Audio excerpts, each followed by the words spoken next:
And this is one thing that I've learned from my writing coaches and especially from critique groups, is that the more you put in, the more you have to take care of. I usually tend to, start small and eventually work my way out.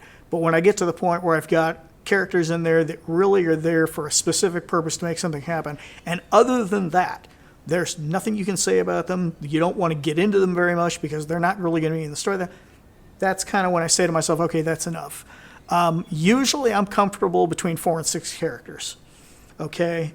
The primary ones, the antagonist, the protagonist, the secondary ones, the sidekicks, the friends, the fathers, what have you. Tertiary, which is, they come in and they come out of the lives sometimes to, enable some things, to make other things happen. And then finally, the characters, just kind of like the spear carriers, the ones who, the cannon fodder, if you will, the ones that are easily thrown. And that's usually where I have to work myself, because I want every one of the characters in my novel to, somebody will be able to identify it.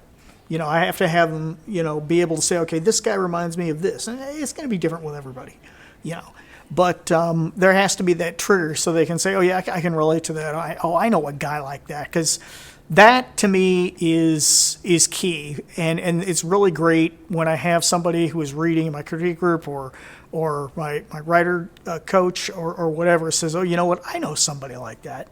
Okay, and that's what I want, because that's what people can relate to it. And going back to what we talked to before, it doesn't necessarily matter if it's horror, sci-fi, fantasy, whatever. Okay, there are always going to be that guy, or that girl, that kind of person.